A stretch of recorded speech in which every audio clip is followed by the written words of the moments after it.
Bismillahirrahmanirrahim. Radhiyallahu ankum wa min kalami sayyidil imam al-arif billah bil makin al-habib Muhammad bin Idrus al-Habsyi. Bismillahirrahmanirrahim. Alhamdulillahilladzi ja'ala fi kulli zamanin ghana'in min 'abidihi ahallahu bihamdil amanah wa 'anahu bi tawfiqihi wa tasdidihi wa nasabahu 'ala man lidalal halal tariq وأخذ عليهم بذلك العهد الوثيق والصلاة والسلام على المبعوث بشيرا ونذيرا وداعيا إلى الله بإذنه وسراجا منذرا وعلى آله وصحبه وسلم تسليما كثيرا وبعد فقد عثرت على كلام يأخذ بمجامع القلوب مرتب على أحسن أسلوب لسيدي ومولاي الشاب الذي ما صبا والجواد الذي ما كبا المستقيم على النهج القويم أخي في النسبتين المتحلي بكل زين نور الدين علي بن الحبيب الإمام العارف بالله والداعي إليه والداعي عليه جمال الدين الوالد محمد بن عيدروس بن محمد بن أحمد بن جعفر بن القطب الأكبر أحمد بن زين الحبشي رضي الله عنهم وعنا بهم آمين. ذكر فيه إن مراده تأكيد بعض ما سمعه من كلام أبيه الجامع لخصال الكمال وابتدأ في جمع شيء من ذلك المقال والسحر الحلال وقصرت به الأيام عما أراد وتوفاه إلى رحمته الكريم الجواد ولعظم حقه وحق والده علي عني أن ألحق بما جمعه ما عثرت عليه من مكاتبات والده الإمام مسلم على الكلام الذرة والدر من الكلام لقصد النفع لي ولمن شاء الله من الأنام وقبل الشروع في المقصود أقدم شيئا لتعريف حاله وإشارة إلى كل كماله. أعني سيدي علي المذكور وأما أبوه الإمام المشكور فليس موضع ذكره هذا المسطور ولي إلى ذكره عودة إن شاء الله نشرح بها الصدور والله المستعان في صلاح كل صلاح المشان. فأقول هو السيد الشريف العفيف المنيف حسن السيرة ومنور البصيرة ذو الأخلاق الرضية والشمال المرضية وطلعة البهية والشيم الهاشمية والسيرة العلوية بالاسم والصفات ومظهر الحبيب والذات ولد بحوضة خلع راشد في يوم الجمعة لعشرين من شهر رجب 1228 هجرية. ولده الإمام وسافر والده الإمام إلى جهة الجوى بعد وجوده بسنة ونشأ بذلك الوادي بين أعلامه وتفيأ في ظلال جبابه وثيابه مسقيا لصادقة أمامه ووهبه الله من حسن الأداء وكمل السكينة والوقار من اسمه ناظر من بين أمثاله من الصغار وتردد معصر سنه على أعيان ذلك الوادي فهبت عليه من جانبهم ريح القبول وأمطرت عليهم سحائق نفحاتهم الغوادي وورد على كل منهج عظيم من مناهل العلم والتعليم ورد لذلك بأقواله نسيون وترعرع بعد قراءة القرآن وقراءة عدة من المتون الفقهية في أوقات مرضية وحصلت بالعناية من كثير من سلف كتبه عن أبيه سيدنا الحبيب عبد الله بن محمد وسيدنا الحبيب علي بن محمد الحبشي وسيدنا الحبيب أحمد بن الحسن العطاس وسيدنا الحبيب بن الحجاج وسيدنا الحبيب عبد الرحمن بن محمد المشهور وغيرهم من يطرد عددهم ثم توجه إلى جاوة للهبوط على منهج أبيه العبد فحل منه في سويداء الكلب حتى نظره عليه ومنحه جذور مما لديه وانهلت عليه شعابيب علومه ومعارفه فصادفت ذلك فهذا مقبلا فاتخذته مسكنا ومعقلا.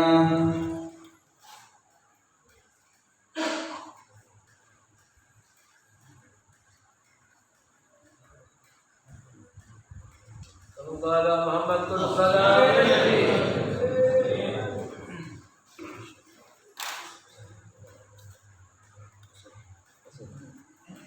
Assalamualaikum warahmatullahi wabarakatuh. Alhamdulillah, wassalatu wassalamu ala sayyidina Rasulillah. Allahumma salli ala sayyidina Muhammadin miftahi babi rahmatillah adada ma fi ilmillah, salatan wa salaman daimain bi dawami mulkillah wa ala alihi wa sahbihi adada kulli dzarratin alfa marrah. Amma ba'du. Yang saya hormati para hadirin, berkhusus ayahanda kita Habib Ahmad Al-Haddad, Habib Faruq Ba'ud, juga pemimpin majelis kita Habib Ahmad bin Yunus Al-Mukhtar, Habib Rahmi bin Hasan Al-Habashi, dan para habaib yang saya tidak bisa menyebutkan namanya satu persatu, tapi tidak mengurangi hormat dan cinta saya kepada para habaib. Yang saya hormati para asatidz, awalnya ada terus ada kedua dan insyaallah para masyayikh, hadirin yang kita semuanya insyaallah dirahmati oleh Allah Subhanahu wa taala.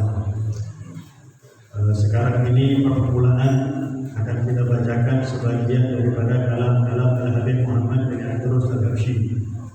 Selama ini kita sering mendengarkan ceramah-ceramah yang pakai guyon. Maka kalau di depan beliau kita rasa tidak pantas, kita akan menyampaikan hal-hal yang lebih bermanfaat bagi kehidupan kita di dunia, apalagi kelak di hari kiamat. Disampaikan oleh yang mencatat kalam beliau bahwasanya segala puji syukur bagi Allah yang telah menjadikan di setiap zaman orang-orang yang menjadi jaminan Allah Subhanahu wa taala. Orang-orang yang memang dipilih oleh Allah Subhanahu wa taala untuk bisa mengemban amanat. Karena yang namanya amanat ini enggak sembarangan diemban oleh orang. Enggak sembarangan orang menjadi nabi. Itu pilihan Allah. Apalagi menjadi penerus para nabi. Itu pilihan Allah Subhanahu wa taala. Bahkan kemudian Allah setelah memberi mereka a'anahum bi taufiqihi. Allah membantu mereka dengan taufik dari Allah Subhanahu wa taala. Taufik itu khalqul qudrah 'ala ta'at. Allah menciptakan kemampuan untuk taat di dalam diri seorang hamba Allah Subhanahu wa taala. Makanya kita lihat atau kita sering dengar banyak hamba-hamba Allah yang mereka terkadang makannya kurang. Masih lebih banyak kita masalah makan.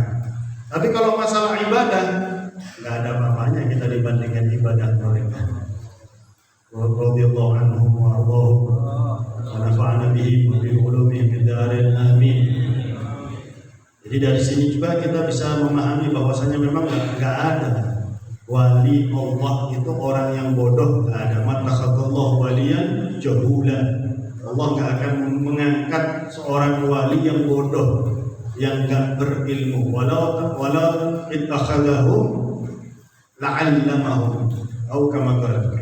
Kalau dipilih seorang wali dari golongan orang yang enggak berilmu, langsung diberi ilmu oleh Allah Subhanahu wa taala. Alamna min ladunna ilman. Langsung diberi ilmu laduni oleh Allah Subhanahu wa taala.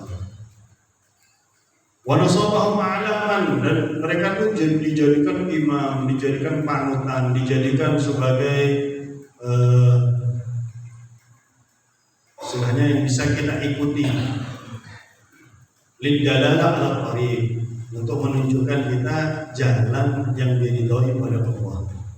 Jalan yang memang jalan itulah yang diperjuangkan oleh hamba Allah yang termulia Nabi Muhammad SAW. Jalan yang memang justru kita minta dalam sholat, kita hanya minta ihdinas siratal mustaqim, tapi mereka lah yang menunjukkan jalan yang lurus itu. Mereka lah yang membimbing kita. Kemudian akhadha alaihim bidzalikal ahd al-wathi. Kemudian Allah Subhanahu wa taala mengambil janji mereka, sehingga mereka kita lihat enggak pernah putus asa di dalam jalan di jalan dakwah, di jalan Allah Subhanahu wa Ta'ala. Kemudian salawat serta salam terhadap yang diutus oleh Allah Subhanahu wa Ta'ala sebagai rahmat bagi sekalian alam. Insyaallah alam masalah kita kedatangan tamu dari jauh, Al-Habib Muhammad bin Husain bin Anis Al-Habsyi dari Sulu. Saat lagi kita mengharap mau'idhah dari beliau. Jadi ini akan kita singkat saja. Salawat serta salam kepada basyiran wa nadhiran, membawa kabar gembira, membawa kabar ancaman, wa da'iyan ilallah, yang selalu menyeru di jalan Allah Subhanahu wa Ta'ala biiznihi, dengan izin Allah, wa sirajan, dan sebagai penerang Rasulullah SAW yang menerangi jalan kita menuju Allah Subhanahu wa Ta'ala. Wa ala alihi wa sahbihi wa sallama tasliman katsira. Sekian, mari sama-sama kita dengarkan, karena beliau ini, kalau saya sama Habib Ahmad Yunus 2 minggu sekali, kalau beliau 2 minggu sekali mungkin berat ya. Beliau ini sibuk, super sibuk luar biasa. Alhamdulillah kita kedatangan beliau, mari sama-sama kita dengarkan ceramah dari beliau. Al-Habib Muhammad Anis Muhammad bin Husain bin Anis, wa alaihi falyatafadhal mashkuran ma'juran.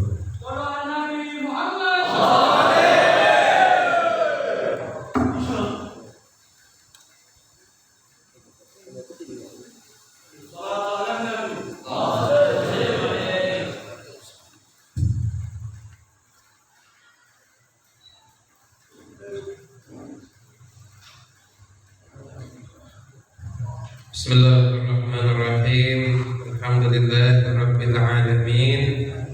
Allahumma shalli wa sallim ala sayyidina Muhammadin miftahi babi rahmatillah, adada ma fi ilmillah, salatan wa salaman daimaini fi dawami mulkillah, wa ala alihi wa sahbihi wa man walah, wa man tabi'a sunnatahu wa qattada bihudah ila yaumil liqa'illah, amma ba'du. Assalamualaikum warahmatullahi wabarakatuh. Yang saya hormati, yang saya muliakan segenap para habaib yang kita selalu mengharapkan doa beliau, keberkahan beliau untuk diri kita semuanya. Para alim ulama, para sesepuh yang hadir pada pertemuan malam hari ini. Alhamdulillah, Allah yang menggerakkan kita kumpul di sini, duduk di sini di tempat yang insya Allah dinyatakan tempat ini penuh berkah. Imam Al-Qurtubi ketika menafsirkan firman Allah Ta'ala alladzi barakna haulahu, ketika mensifatkan Masjidil Aqsa itu menerangkan kenapa Masjidil Aqsa itu kok diberkahi di sekelilingnya. Maka beliau menyatakan itu dikarenakan di Masjidil Aqsa banyak makamnya orang-orang soleh. Alhamdulillah kita berkumpul di makamnya orang soleh, di makamnya kekasih Allah. Berapa banyak orang yang digerakkan untuk melangkahkan kakinya ke tempat ini, maka yang menggerakkan kita adalah Allah Subhanahu wa Ta'ala. Oleh karena itu, Zat yang Maha menggerakkan kita tidak mungkin menolak permintaan kita, nggak mungkin mengecewakan kita. Yakin pasti pulang dari tempat ini semua yang punya hajat kabul hajatnya. Yang sedang sakit Allah angkat semua penyakitnya, Allah berikan kesembuhan, kesehatan zahiran wa batinah. Amin ya rabbal alamin. Sebenarnya Ustaz Ahmad bin Yunus Al-Mukhtar dan Ubaidillah udah cukup sebenarnya. Saya datang ke sini niatnya mustafidin, orang yang datang untuk minta berkah. Ternyata baru datang langsung ditodong gitu. Jadi karena yang nodong cucunya tadi, kalau nolak takut kualat saya. Jadi kita berharap keberkahan beliau-beliau semuanya. Saya juga bingung harus menyampaikan apa, karena ini tempat yang muhtaram, tempat yang suci. Tapi saya ingat saya dulu dari kecil itu ketika saya duduk dengan almarhum Al-Habib Muhammad Anis Al-Habsyi, beliau itu kalau nasihatin saya itu nasihatnya nggak panjang-panjang. Jadi saya masih ingat terus nasihatnya sampai sekarang. Beliau tuh kalau nasihatin saya, nasihatnya nggak panjang-panjang, nasihatnya singkat dan nasihatnya itu aja. Pesan beliau itu cuma simple, ikuti salaf, itu aja. Itu saya bilang masalah begitu, ikuti salaf, cuma gitu aja. Jadi seakan-akan sampai saya waktu itu sempat bingung, ngikuti salaf ini kan kalimat yang sifatnya kan terlalu luas. Ini kalau mau disempit itu bentuknya gimana? Tapi saya nggak berani nanya ketika itu. Karena kalau saya berdua bilang ikuti salaf ya, lalu ikuti salaf, cintai salaf, kamu bakal dapat semuanya di situ. Akhirnya semakin seiring berjalannya waktu, karena dulu ketika Habib Anis itu meninggal dunia, ketika itu saya lagi kuliah, belum masuk pondok pesantren. Setelah itu baru saya masuk pondok pesantren dan saya itu mondok di Pasuruan, tempatnya Habib Taufik di Sunia Salafiyah. Lulus seiring berjalannya waktu, akhirnya saya baru ketemu jawabannya. Kenapa kok harus ngikutin salaf? Kenapa kok harus ngikutin salaf? Ketemu jawabannya, saya analogikan kurang lebih begini. Saya tadi di Hotel Royal Quds. Kalau saya kesini itu pakai Maps, Google Maps, kira-kira saya bisa sampai apa enggak? Bisa sampai, bisa tidak? Karena Google Maps sering ngawur. Benar kan? Google Maps sering ngawur. Dan juga jalan di sini kan banyak yang nggak boleh naik motor. Saya mungkin diarahkan bakal lewat sebelah sana, yang jalannya itu jauh, saya nyusuri toko dan nggak sampai. Kalau saya pakai Google Maps. Tapi saya tadi langsung dijemput sama Habib Fahmi. Habib Fahmi sahibul wilayah. Dari hotel sampai sini, insya Allah nggak sampai 5 menit kita tadi. Kita di Google Map lama tadi, nggak sampai 5 menit. Sampai kenapa? Sudah tahu jalannya. Salaf kita itu orang yang sudah tahu jalan untuk mendapatkan keberuntungan abadi dunia akhirat. Habib Muhammad bin Idrus, guru beliau, gurunya lagi, itu manusia yang paling ngerti jalan untuk mencapai keberuntungan dunia akhirat dengan cara yang paling cepat. Kalau sekarang ini kita disuruh, kita kan semua kepengen beruntung dunia akhirat, pengen kan? Anda pasti kan pengen sempurna, mau enggak? Umpama disuruh kasih pilihan, di dunia melarat, nanti masuk surga. Kita pasti kalau bisa di dunia kaya, nanti masuk surga juga. Kan harapannya gitu kan, nanti kalau minta kan nggak mau nanggung. Dan kalau perlu kayanya bukan nanti, sesegera mungkin. Jangan 1 hari sebelum mati baru kaya, nggak enak juga itu. Ngapain?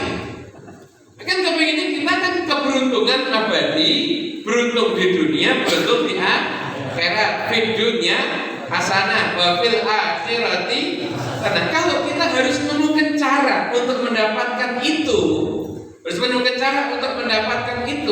cari cara sendiri. Maaf, kita belum tentu dapat. Dan kalau dapat, kita nggak tahu. Tapi kalau kita ngikuti salaf kita, orang-orang seperti Habib Muhammad bin Idrus, Habib Muhammad bin Ahmad al-Mukhtar, seperti Habib Abu Bakar bin Umar bin Yahya, seperti para ulama Habib Muhammad bin Husna Idrus dan para ulama yang lainnya, kita tinggal ngikutin mereka, jalan tercepat. Itu jalan yang paling cepat untuk kita dapat keberuntungan dunia akhirat. Mohon maaf, yang namanya beruntung dunia akhirat itu gak harus banyak duitnya. Anda sekarang duduk di sini tenang kan? Tenang. Bahkan ada yang pengajian aja bisa tidur kadang-kadang. Banyak orang hartanya miliaran tidak bisa tidur kecuali harus minum obat. Anda duduk di sini tenang, ini Anda udah jadi orang beruntung. Allah menjadikan tenangnya hati Anda di tempat yang Allah ridhoi. Allah nggak menjadikan tenangnya hati Anda di tempat yang Allah murkai. Anda orang beruntung sekarang ini. Orang kalau mau cari ketenangan kadang harus beli tiket, ke Bali, ke Lombok, keluar negeri, rekreasi. Anda pengen tenang, datang hari Senin ba'dal maghrib, duduk, zikir, tenang sudah ada tiket lagi. Murah tenang ini bagi kita. Ini kalau bukan beruntung namanya apa lagi kita ini? Ini jadi orang beruntung sekarang ini. Nah, berkat mereka ini. berkat ulama-ulama yang kita datangin ini. Makanya ayo istiqomahkan, lazimi majlis ini, lazimi majlis ini. Anda dipilih tuh sama Allah. Maaf ini ya, semoga nggak dengar sampai keluar. Yang rumahnya dekat belum tentu bisa datang. Yang rumahnya dekat itu belum tentu bisa datang. Ada yang rumahnya jauh mungkin. Saya ini begitu dapat cerita dari Habib Ahmad bin Yunus Al-Mutari, ada rutinan di sini, udah ngimpi kepengen datang saya. Ya Allah, kapan ya bisa datang ke sana? Cuma kebetulan saya itu rutinannya di Solo juga sama, Senin malam Selasa. Kemarin acara apa ya? 9 November itu Bapak Ahmad ngontrak. Pas jadwal saya ngisi di Masjid Asgar. Terus saya nggak datang. Saya bisa diomelin sama imamnya takutnya. Nggak berani. Pas tapi anaknya pengen datang. Subhanallah, malam ini pengajian saya di lockdown. Jadi yang di Solo di lockdown libur, jadi alhamdulillah bisa ke sini. Bisa ke sini. Tadi kita masih di Malang. Besok ini pilihannya pulang langsung ke Solo atau mampir ke Surabaya. Kalau mampir nginap semalam dulu di Surabaya, kita kepengen bisa ziarah ke Habib Muhammad bin Idrus. Niatnya pengen hadir, niatnya benar-benar pengen hadir. Insya Allah kita semua dapat barokah, amin. Allahumma amin. Habib Abu Bakar Al-Attas, beliau mengatakan orang yang ziarah ke makam wali itu dapatnya 2. Paling kecil diampuni dosanya. Diampuni dosa itu luar biasa. Jadi kalau seandainya ada di antara kita keluar dari sini kok ditakdir umurnya selesai, itu dijamin masuk surga karena udah gak punya dosa. Yang paling tinggi, wali itu mentransfer makomnya kepada Anda. Wali bisa transfer makom? Bisa. Kira ilmunya wali sama ilmu Android, menang ilmu Android. Menang ilmunya wali. Habib Ali itu di kalamnya pernah cerita dulu ada kisah. Ini barokahnya cinta sama orang soleh. Ada orang dikatakan ini dalam redaksi kitabnya min yaum khalaqahullah fil 'asr. Dari mulai dari diciptakan sama Allah sampai gede maksiat terus. Jadi kalau ada ensiklopedia kemaksiatan, ini dia pengarangnya mungkin. Saking komplitnya maksiat ini. Saudara lewat depan orang soleh, lewat depan rumah orang soleh, mikir begini dia. Saya ini dari ujung kepala sampai ujung kaki dosa maksiat. Yang di rumah sini dari ujung kepala sampai ujung kaki taat. Saya pengen lihat dia, niatnya ini yang keren. Niatnya semoga dengan bekal saya memandang dia itu jadi bekal saya untuk ngadep Allah di hari kiamat. Ya Allah, saya nggak punya amal, tapi saya pernah melihat kekasihmu. Modalnya begitu aja. Ada baiknya, husnudonnya ini luar biasa. Akhirnya dia naik ke atas. Dulu rumahnya orang dulu kan itu harus naik ke atas. Dia naik ke atas, lihat orang soleh ini udah persiapan mau ngajar. Datang di depan itu cuma lihat ujung kepala sampai ujung kaki. Selesai, turun. Gak pakai salam, gak pakai kalam. Wassalamualaikum atau apa kabar? Enggak. Beres juga ada. Ada. Pokoknya lihat ujung kepala sampai ujung kaki, turun. Di tengah jalan ketemu sama muridnya tadi. Muridnya si Syekh mau taklim nanya, kamu dari tempat guru saya cuma berdiri di depan pintu ngapain? Saya ini kan berdosa. Gurumu orang soleh. Saya tuh pengen cari modal ngadep Allah di hari kiamat. Lihat gurumu dari ujung kepala sampai ujung kaki. Itu modal saya ngadep Allah nanti di hari kiamat. Cuma itu aja. Dibiarin. Dia jalan, muridnya naik. Gurunya nanya, ketemu sama orang aneh ya? Kenapa aneh? Masa sampai depan rumah cuma ngelihat, nggak pakai ngomong, nggak pakai apa-apa, langsung pergi? Iya guru, itu maksudnya dia cuma kepengen lihat engkau. Katanya dia itu kan pendosa, engkau ini kan ahli taat. Lihat engkau nanti itu jadi modal untuk hari kiamat. Cuma itu aja niatnya. Dia niatnya begitu. Iya, kamu dengar. Panggilkan dia sekarang, suruh datang ke sini. Dia diangkat jadi murid saya dan kabar gembira untuk dia. Sebentar lagi saya sudah merasa saya akan mati. Penerus makom saya nanti dia. Ini dipanggil, saya itu diajarin bentar, ditransfer makomnya ini ditransfer sebentar jadi orang alim. Ngajar, gantikan ngajar, bayangkan.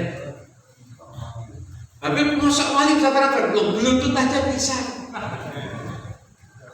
HP saya nyalakan Bluetooth, HP jenengan nyalakan Bluetooth. Saya kirim video bisa, kirim lagu bisa, bahkan kirim kitab format PDF bisa semuanya. Benar kan? Semuanya bisa. Ini ilmunya orang kafir, ilmunya wali, mau diremehkan. Transfer gampang kalau wali. Bahkan mungkin nggak cuma ngajarin, lihat aja bisa. Dan mohon maaf, wali itu sekalipun sudah ada di alam barzah, beliau tetap bisa ngasih manfaat kepada kita semuanya.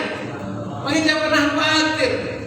Alhamdulillah kita punya modal, kita duduk jadi mulazimnya Habib, nanti di akhirat kamu Habib, saya mulazim majelisnya Habib Muhammad bin Idris Al-Habsyi, Habib Muhammad bin Ahmad Al-Mawdud. Udah modal itu aja, ngandelin sholat kayaknya kurang, ngandelin puasa kayaknya kurang, ngandelin sedekah apalagi. Nah, modal itu aja, nanti insya Allah bisa kita gunakan modal kita untuk ngadep Allah dan di hari kiamat. Kenapa? Punya modal cinta dengan orang-orang yang soleh. Makanya semua kita doa berharap kepada Allah semoga cinta ini dirawat terus dalam hati kita semuanya. Mari kita semuanya, ayo kita ikutin thariqahnya Habib Muhammad bin Idris. Ada kalamnya dibaca. Dan Anda kalau lihat, bapak semuanya, Anda kalau lihat, Anda pernah hadir kalau di Gresik, di Solo atau di Jakarta, di mana-mana, Anda perhatikan itu biografi semua habaib itu. Seandainya namanya umpama dihapus ya, disebut biografinya aja, Anda akan lihat semuanya sama. Anda lihat semuanya sama, subhanallah. Kitab yang dibaca sama, amaliyah rutinnya sama, bahkan waktu ibadahnya sama, pakaiannya sama, isi kalamnya sama. Jadi umpama Anda datang ke Solo, disebutkan manakib Habib Al-Habsyi. Umpama nggak disebutkan itu manakib siapa, nanti Anda dengar lagi di Gresik disebut lagi manakib siapa, sama ya. Anda dengar lagi di sini, sama. Di mana-mana sama. Dan lagi di Pasuruan, sama. Subhanallah. Gaya hidupnya sama. Kenapa? Karena mereka ngikutin satu sumber. Jadi godaman ala godamin bijidin osi. Satu tapak demi tapak ngikutin para pendahulunya yang soleh sampai akhirnya punya makam yang tinggi di sisi Allah Subhanahu wa Ta'ala. Ali dalam nasihatnya mengatakan, Anda kalau kepengen tahu hidup enak, ini hidupnya para wali. Kalau bukan wali itu hidupnya penuh adab. Sekalipun gimana keadaannya itu penuh adab. Wali itu hidupnya enak. Satu-satunya pangkat yang Allah jamin, la khaufun 'alaihim wa la hum cuma wali. Ada yang dijamin aja. Walau orang pangkat, walau orang punya jabatan, walau orang punya duit, ada yang dijamin. Tapi wali ini Allah jamin hidupnya la khaufun 'alaihim wa la hum yahzanun. Orang kalau punya duit itu kadang-kadang semakin banyak duitnya itu semakin stres, takut kehilangan. Orang kalau punya jabatan itu semakin tinggi jabatannya, semakin bahaya, musuhnya semakin banyak. Anda nggak mungkin lihat ketua RT ditangkap sama KPK, nggak ada. Ada nggak? Tapi kalau pangkatnya tinggi, banyak, tinggal lihat berita aja. Nggak tenang hidup mereka. Tapi kalau wali Allah ini Ni'mah. Hidupnya itu selalu merasakan kenikmatan. Ini kita ikuti thariqah mereka, bagaimana mereka cari ilmu. Jangan lupa cari ilmu. Mereka ini wali-wali ini, Pak. Jadi jangan pernah identik wali itu harus kelihatan karomahnya, belum tentu. Ada banyak wali yang nutupin karomahnya. Justru dalam dunia kewalian, wali itu kalau sampai nampak karomahnya, beliau itu malu kadang-kadang. Habib Ahmad bin Umar bin Smith pernah menyatakan ada dua wali jalan di padang pasir. Di perjalanan sama-sama kehausan. Yang satu dari tangannya keluar minuman, keluar karomah. Yang satu mati kehausan. Yang lebih tinggi makamnya mati kehausan. Jadi jangan terus kalau wali harus nampak karomah, enggak harus itu. Dulu pernah ada satu orang di Hadramaut sana, itu masya Allah wali. Dia tuh kalau takbiratul ihram sama imam sering terlambat. Kenapa? Dia tidak akan takbiratul ihram sama imam kecuali dia sudah lihat Ka'bah dulu. Begitu kabar ini sampai ke Habib Abu Bakar Al-Attas, gurunya Habib Ali, dimarahin dia. Sampai ke sama orang itu. Kamu tahu pahalanya kamu takbiratul ihram bareng dengan imam itu ngalahkan karomah kamu yang bisa lihat Ka'bah. Sunnah Nabi soalnya. Ini tarik. Tarekahnya salafun salih itu seperti ini. Mereka ngikutin ilmu, mereka beramal, mereka ikhlas, mereka wara, mereka menjaga akhlak yang luar biasa. Anda nggak pernah lihat di antara mereka pendendam, nggak ada. Nggak pernah lihat ada di antara mereka ngomel-ngomel, nggak ada. Cuma nangis siapa? Maafkan. Habib Muhammad Al-Haddad, gurunya Habib Muhammad, itu pernah dimaki-maki sama orang di depan pintu Masjid Jami. Sampai pulang ke rumah, dia maafkan. Di depan itu dia nggak jawab, cuma terima kasih baca. Sampai ke rumah baru memaafkan dengan sempurna. Dia nyesel, ya Allah, seandainya saya maafkan dengan sempurna dari awal di depan pintu Masjid Jami. Masya Allah, sudah memaafkan masih nganggep kurang sempurna. Habib Ali Al-Habsyi itu setiap malam doakan nyebut namanya satu persatu semua orang yang musuhin beliau. Ya, Habib Ali itu punya majlis maulid. Maulid itu setiap Kamis terakhir Rabiul Awal itu pernah di stop gara-gara di Vietnam. Maka sekarang Anda lihat ada majlis haul di stop gara-gara itu sudah apa itu. Dulu majlis haul juga pernah di stop juga kok, tidak ada masalah. Ini Habib Ali itu dulu majlisnya di stop gara-gara di Vietnam. Fitnah macam-macam. Pemerintah sama ngasih larangan tidak boleh Ali Al-Habsyi buat majlis ada di kota situ. Stop. Yang datang udah puluhan ribu di masa itu. Stop. Nggak ngelawan sama sekali. Ikuti aturan. Setiap malam orang-orang yang memfitnah beliau tiap malam didoakan. Bahkan dari saking beliau seriusnya mendoakan, istrinya sampai cemburu. Kamu kok doakan mereka terus, doakan saya kapan? Doakan saya. Inilah ayo yang kita tiru dari orang soleh. Mari pokoknya kita masuk di sini, kita niatin kita masuk ikutin thariqahnya Habib Muhammad ini terus masuk dalam thariqahnya salah. Kita mau bergabung bersama dengan beliau. Gak mungkin ketinggalan, pasti akan dapat bagian. Gak usah bingung dengan semua gerakan, semua kelompok apapun yang ada saat ini. Kita nggak usah perlu menghakimi mereka benar atau mereka salah, nggak usah. Cuma satu, kita ikuti jalannya salafun salihun. Kita ikuti jalannya salafun salihun, selesai. Ini jalan yang keselamatan. Anda bayangkan anjingnya Ashabul Kahfi itu punya kelebihan satu, milih rombongan pas. Jadinya masuk surga. Anjing binatang najis masuk surga. Kenapa? Rombongannya pas. Dan Anda mau nggak rombongannya pas? Mau? Ya ikuti rombongannya Habib Muhammad bin Idrus Al-Habsyi. Mari kita lazimi majlisnya, kita ziarah ke makamnya, kita ceritakan semuanya. Ini Anda yang sudah dapat nasihat-nasihat beliau, share ini nasihatnya. Nasihat Habib Muhammad bin Idrus Al-Habsyi malam ini. Beliau mengatakan seperti ini dan sebagainya. Kenapa? Kita dan sebagainya, kita akan menyebarkan ilmu beliau supaya nanti di akhirat dicari sama beliau. Kalau kita cari beliau, tempatnya beda. Tempatnya orang itu, kalau tempatnya itu standar, mau ke tempat VVIP susah. Kalau VVIP datangin ke tempat standar gampangnya. Jadi kita berharap kita tuh nyebarkan beliau, khidmat sama beliau. Pokoknya berjuang apapun juga agar kita itu pokoknya diakui sebagai pecinta beliau. Anda tahu mereka ini ahlul wafa. Awam alim tapi annana ahlul wafa mau muhibbuna mazada tahta diwana. Seberat apapun perjuangan Anda untuk khidmat dengan para kekasih Allah, maka mereka jauh akan lebih berjuang untuk menyelamatkan kita dunia sampai akhirat. Amin ya rabbal alamin. Ini yang bisa kami sampaikan. Mohon maaf apabila terlalu panjang. Assalamualaikum warahmatullahi wabarakatuh.